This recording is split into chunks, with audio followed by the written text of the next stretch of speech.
Bonjour à tous, aujourd'hui je vous retrouve pour une vidéo avec un angle particulier. Je vous explique. Dans le chapitre 375 de Aline est malade, j'arrive au moment où j'ai la voix qui ressemble à une porte qui grince. Mais vu que j'ai une voix insupportable et que j'ai envie de faire une vidéo sur un livre que j'ai lu et que j'ai vraiment beaucoup apprécié, je vais attendre d'être complètement guérie pour faire cette vidéo. Et du coup je me suis dit que vu que je dois ranger le bordel livresque, parce qu'on ne peut pas qualifier cette chose d'autre chose que de bordel livresque, je me suis dit que ça pouvait être intéressant de le faire avec vous. Même s'il va pas y avoir de gros changements au niveau de ma bibliothèque, je pense qu'il va surtout y avoir du tri entre les livres que je veux garder et entre les livres que je ne veux plus, les livres que je veux lire rapidement, les livres que je veux lire pas dans très longtemps, les livres que... Enfin bref, il va y avoir du tri. Non mais parce que je vous vois venir, vous vous dites « Ouais, non, ça doit pas être un si gros bordel que ça !»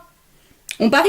Donc là, vous avez le vision du haut de ma bibliothèque. Pour la première fois, vous avez une vision du haut de ma bibliothèque. C'est surtout ces 3 étagères qui vont bouger à mon avis. Parce que voilà, il y a des livres que je veux garder, il y a des livres que je ne veux plus, il y a des livres que je n'ai pas lus, donc que je veux virer pour mettre les livres que j'ai lus. Bref, c'est le bordel. Et en bas, c'est le coin des BD, mangas, comics. Donc celle-là ne va pas trop bouger non plus. Et je vais vous montrer le reste de mon bordel livresque. Vous voyez la magnifique tour de Pise qui est en train de se former, c'est voilà. Et un petit peu ici aussi, et il y en a un petit peu aussi dans la malle, Donc voilà, je pense qu'il est temps que au moins ça se soit fait. Donc comme je vous le disais, je ne pense pas qu'il va y avoir énormément de changements au niveau de mon organisation. C'est tout simplement un rangement par ordre alphabétique d'édition et ensuite par auteur. Parce que voilà, je ne suis pas libraire pour rien, je suis un peu psychorigide sur ce genre de choses. Oui, rien me stresse, je vous l'ai déjà dit, donc c'est parti, on va commencer. Ah oui, et si vous ne le saviez pas avant, je suis une folle au hibou. Voilà, j'ai 300 milliards de choses en hibou. Et j'aime ça. Ça, c'est typiquement le genre de livre que j'adore. C'est des vieilles éditions. Donc c'est normalement toute la collection des Alexandre Dumas. Ce sont vraiment des vieilles éditions. Et celles-là, je les tiens de ma grand-mère. C'est une des seules choses que j'ai gardées de ma grand-mère. Donc je les garde avec préciosité. Et c'est les seuls livres que je n'ai pas encore lus que je vais laisser dans ma bibliothèque. Un des livres que je vais, je pense, donner ou mettre dans une boîte à lire ou aller à Erasmus, c'est Afterwards de Scott Westerfeld. Nous allons donc rencontrer 2 personnages, une autrice et le personnage de son roman, et on va les suivre en parallèle. Donc un chapitre ça va être sur l'autrice et l'autre chapitre ça va être sur le personnage. Darcy en fait est une jeune femme qui va survivre à un attentat dans un aéroport. Elle va découvrir qu'elle peut passer dans le monde des morts, et en fait elle va commencer à côtoyer des esprits, et il va commencer à y avoir des choses étranges qui vont se passer évidemment autour d'elle. J'avais plutôt bien aimé, ça propose une réflexion assez intéressante sur l'écriture et ça propose aussi des personnages LGBT. Mais après, vous voyez, je suis encore un peu sceptique en y repensant. Je me dis que ça avait quand même un goût de pas fini, mais c'est sincèrement pas un livre que j'ai vraiment envie de garder dans ma bibliothèque. Donc ça va être un livre que je vais donner. Alors ça, c'est une vieille édition de l'école des loisirs. Mais c'est un livre que j'ai vraiment adoré et je pense que pour la période Halloween, tout ça, il est vraiment parfait. Donc c'est L'Enfant des Ombres de Moka, donc publié aux éditions de l'école des loisirs. Vous allez rencontrer un groupe d'enfants en fait qui vivent dans un orphelinat, et en fait il y a des trucs paranormaux qui vont commencer à se réaliser, et ça a un rapport avec une espèce de malédiction, machin. C'est très, je vais pas dire très orienté horreur, mais ça fait quand même un peu flipper, C'est quand même... c'est quand même un truc que t'es pas serein quand tu le lis, Mais c'est un livre qui se lit très vite, et parce qu'on est vraiment très vite pris dedans. C'est vraiment un livre que je garde parce que c'est un des premiers livres qui m'a vraiment fait peur. Mais si vous voulez avoir un petit peu de frisson, si vous voulez avoir un petit peu d'horreur, L'Enfant des Ombres est vraiment sympa. Il existe encore, sauf que la couverture ne ressemble absolument plus à ça.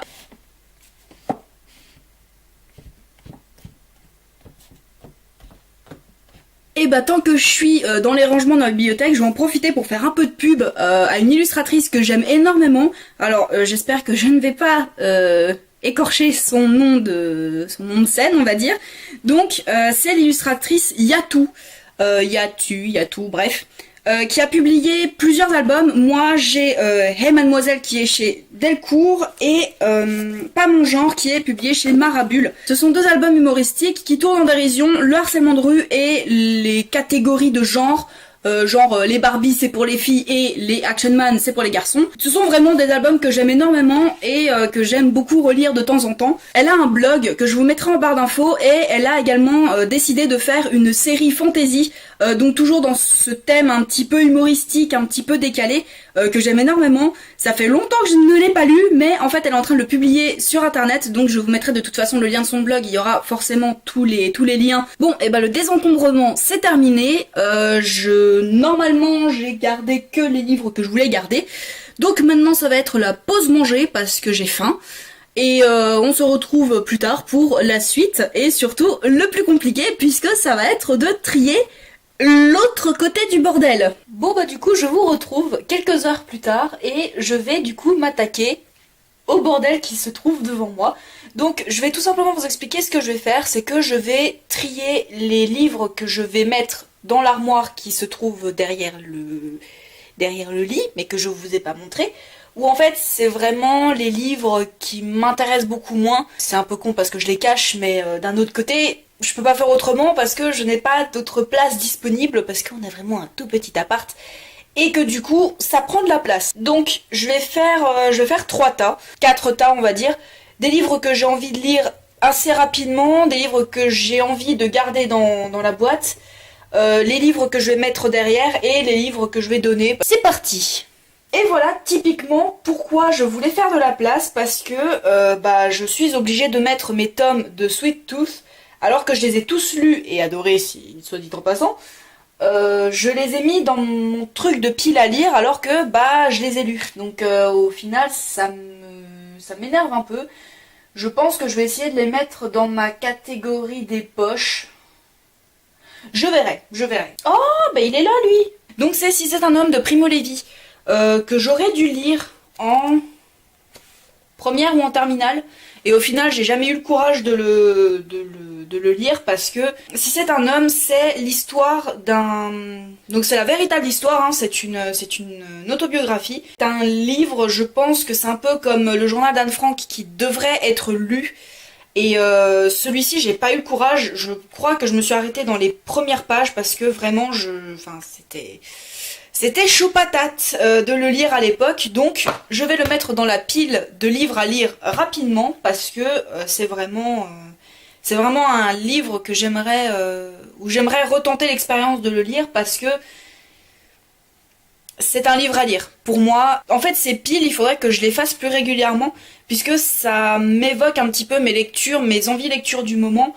Donc c'est un peu, par exemple là, Jour parfait, je le lirais bien, parce que c'est un roman policier qui m'intéresse fortement, parce qu'on suit un psychopathe qui va kidnapper une jeune femme manifestement, enfin en tout cas qui est épris d'une jeune femme, et c'est un livre qui a l'air vachement cool, mais pour l'instant je n'ai pas envie de polar, donc je vais le laisser dans la caisse là, parce que je sais que potentiellement il m'intéresse plus qu'un autre. Emma, qu'est-ce que je vais faire de toi? Vraiment, j'étais vraiment pas motivée pour lire ce livre, parce que vous pouvez voir, alors attention pour les âmes sensibles qui n'aiment pas qu'on corne les livres, vous voyez, donc le roman se découpe en 3 parties. En début de chaque partie, j'ai corné les pages pour me dire allez c'est bon, t'y es presque, tu vas bientôt finir la partie et tout, et puis en fait mon marque-page s'arrête à la page 164, donc je suis quand même arrivée au tiers du bouquin. Mais en plus je suis sûre que ça a l'air super sympa, enfin l'histoire est vraiment cool de base, mais à l'époque, comme avec Primo Levi, je pense que je n'avais pas la maturité pour lire ce genre de truc. Les mauvaises langues diront que j'étais dans la période Twilight, ce n'est pas faux, mais je ne pense pas que Twilight m'ait empêché de lire des livres somptueux. Je sais pas quoi faire de toi non plus. Sélection, j'avais essayé de le lire et j'avais pas vraiment accroché. Je pense que je vais essayer de lire le tome 1, mais je suis vraiment un peu sceptique. Et si j'accroche pas, je donnerai les 2 premiers tomes. Et on a déjà vidé la boîte. Mais il n'y a pas beaucoup de livres qui vont se retrouver derrière, donc ça commence à m'inquiéter un peu. Ça, je pense que je vais le donner aussi, parce que vous avez peut-être vu ma chronique sur l'update du Harakiri Challenge, et j'avais pas ultra kiffé ma lecture, et puis en plus je me dis que si c'est une lecture qui peut redonner le sourire à des gens, et autant le donner, plutôt qu'il prenne la poussière et que je ne lui apporte plus aucune attention. Qu'est-ce que je vais bien pouvoir faire de lui ? Est-ce que je vais pas le donner? Ouais, non, non, je me pose même pas la question, je vais le donner parce que je sais que je ne le lirai jamais plus. La question se repose pour Sur ma peau de Gillian Flynn. Je pense